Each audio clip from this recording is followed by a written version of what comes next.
Hey guys, welcome back. Today, St. Patrick's Day is around the corner and it is all about corned beef and cabbage. First off, corned beef has nothing to do with corn. It's the salt that they use to brine the brisket to turn it into corned beef is a large salt, about the size of a kernel of corn. That's where corned beef comes from. All right, so you could go through the 5 to 7 day process and cure this yourself. We did not. Went out, brought this from our meat packer, and we've got a full packer brisket here that has been cured into corned beef. A lot of times you'll find just the point or just the flat. I prefer to find the whole packer if I can because I love corned beef. But if you have a smaller family or you don't want to vacuum seal or save any of it, you can always go with just a point or just a flat. I feel like it cooks best this way.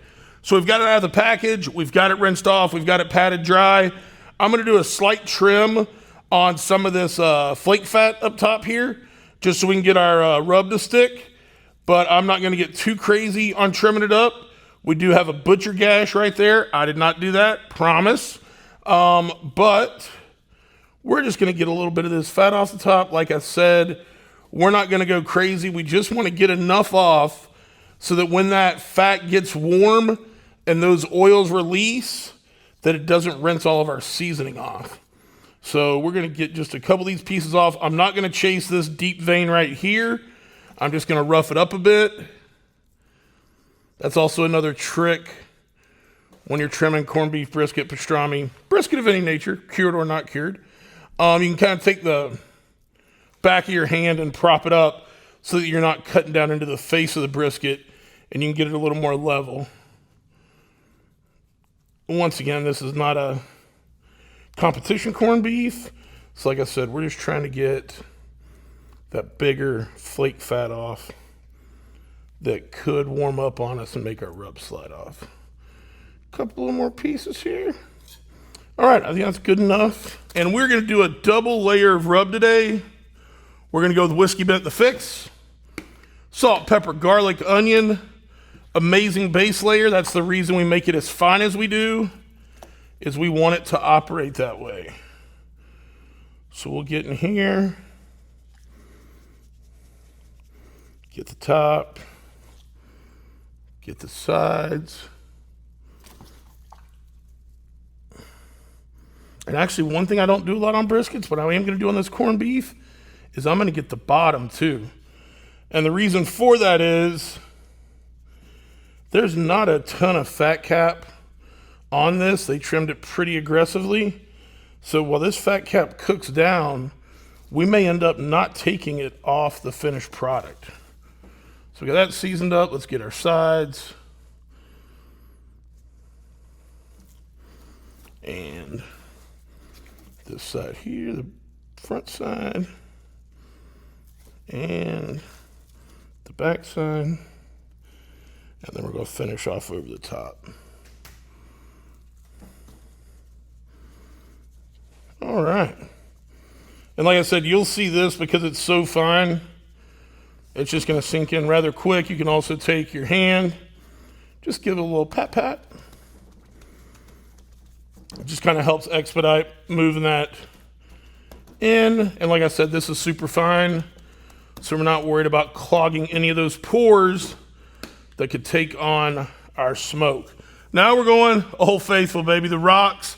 I love this coarse exterior rub on a corned beef. I feel like that's something that makes corned beef corned beef. Whoop, let's flip her over here. Let's get this backside first.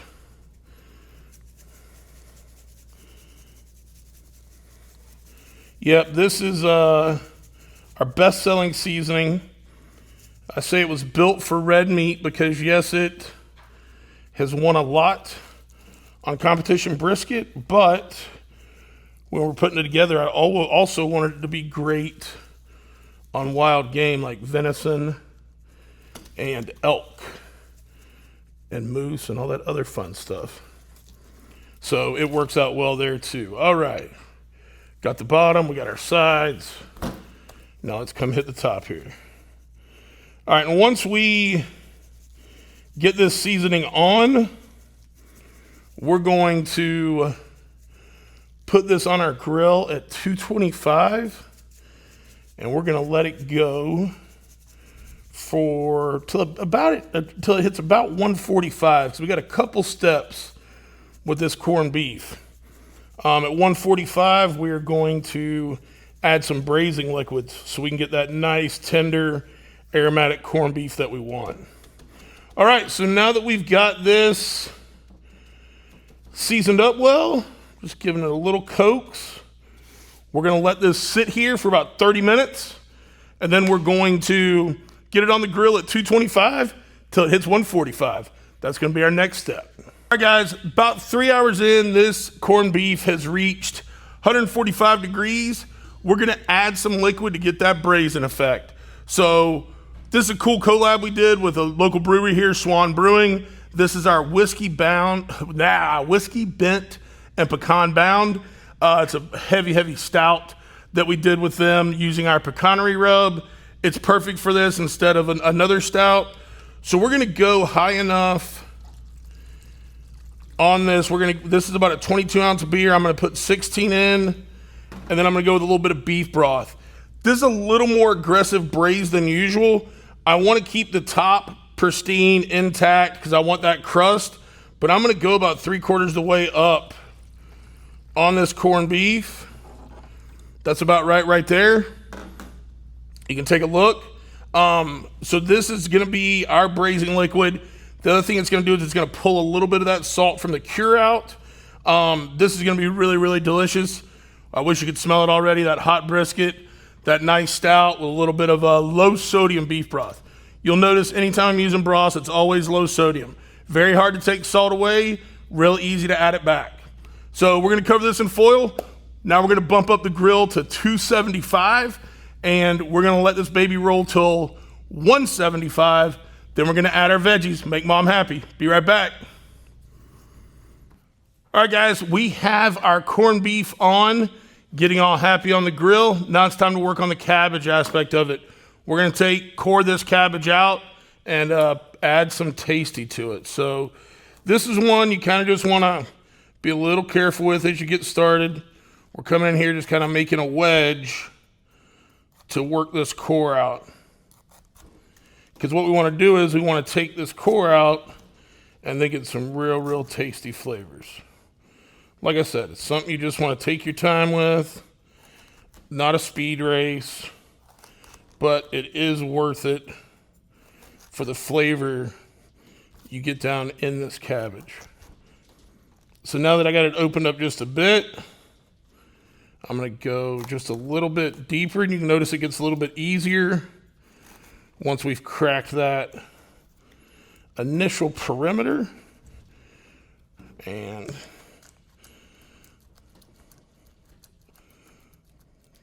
pull that out there. I'm gonna get a little bit more of this out because I gotta make some room for butter in here. I know all y'all are cringing going, he's gonna cut himself. And stay tuned, because shit, I might. But we're gonna try not to. I've done this a few times. All right, now I'm just trying to see where I need to put a little more pressure. I think it is right there. There we go. We got that starting to pop. Make sure we got enough room for our butter. Oh yeah, that's what we're looking for. Now that we've got this where we want to be, just give it a little. All right. We're going to keep the big part of core kind of as our cork, if you will, to keep all the tasty inside. Clean up that rotten old thing. Now we've got 3. So this is 1 stick of butter that I've cut into thirds. And we just want to shove this down as well as we can. And while we do that, each time I'm just going to add a touch of our Brizzy rub. And what's going to happen as this cooks is it's going to melt all throughout this cabbage, making it nice and tender. Actually, 2 is going to be about right here. So we're just gonna go with the 2 pieces of butter. This isn't a super deep head of cabbage. That's fine. Remember, the recipe is always your guide. Gonna hit the outside here with a little bit of brizzy. And now we're going to take our core and just give it a little pop. I'm not gonna be mad that some of this butter came outside the core, because that means it's just gonna melt right over these outers. And then the next thing you wanna do, you wanna take our foil. We're gonna put our cabbage right there. And then we wanna leave the top just a touch exposed so that it can get some smoke. But we're gonna cover the rest of it, keep all those juices where we want them inside with that cabbage. And it also gives us, we can kind of shape that into a base to get it how we want. So this is gonna go on right now, 225 on the grill for about 90 minutes. 90 minutes in, we're gonna take another little piece of foil out there, go over the top, close it down, and go another 90. It's gonna be the tastiest, most tender cabbage you've ever had. Corned beef is now reached 175 degrees. We are, gonna pop that baby. Woo, that's nice. Still get that beer, everything. Now it's time to make mama happy and add them veggies. Or go with some onion. Just spread it around throughout here. There we go. And some carrots. Baby carrots, you could do coins, whatever you would like, but for this, I like the baby carrots. I don't want to get it too much on the meat. We still want the meat to stay its own, but all this little free space in here, we definitely want to veg it up. So this is going to go to about 195 degrees. It's got another 20. That's why we want to put the veggies in now. We didn't want to put them in earlier, or they would have gotten real mushy, and no time for mushy veggies. And then we're going to go taters. Love me some red potatoes. This is what's going to set it off. You know, and that's one thing I like about Irish cooking is it's so simple. It's so make the most of what you have, which I think is pretty cool. And using everything you have. It's a pretty old boy shit right there. All right. Couple more taters. Man, I'll tell you what, it's like we got a dang corned beef growing in a damn garden right here. Look at this thing. All right, we're almost there. I don't want any nook or cranny with a little veg in it. All right. Looks like St. Patrick's Day to me. All right, let's get this covered back up. 275 degrees on the grill till we hit an internal of around 195 on the corned beef, where it's probe tender. And then we want the veggies to be fork tender. All right, tighten her back up. Off to the grill we go.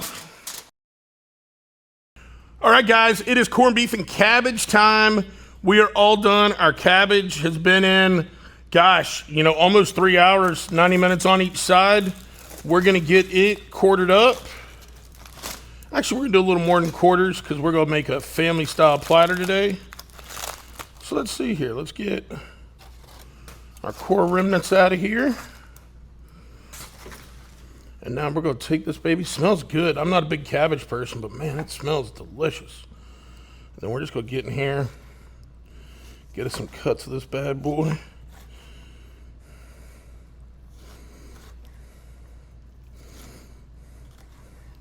It just goes through so smooth. We get that cabbage laid out on this family style platter. And now it's time for the star of the show to make its appearance. And that's going to be this beautiful corned beef brisket. There we go right there. Look at all that au jus. All right, so just like any other brisket, folks, first thing we're doing, we're looking for that grain. I found it. It's running this way. So we want to make sure we're slicing against it. Woo-wee. God, dog, if that's wrong, I don't want to be right, good Lord.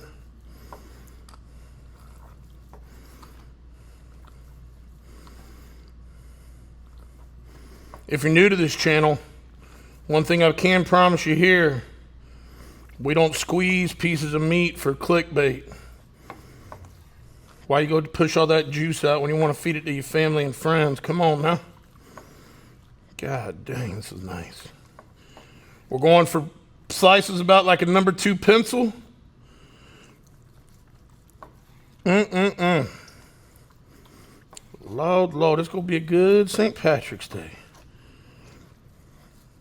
Now we're getting into that. You can start feeling I'm into that point and flat area of the evening. Wow. It's a beautiful, beautiful piece of corned beef right there, man. Let's just look at this real quick, guys. That right there, you got that little ribbon of fat between, separating the flat from the point. But I'm going to tell you, that's living right there. I'm telling you, I'd be real happy if that hit my table, guys. Real happy. And now the only thing left to do is give it a little bite, give it a little run. Perfect.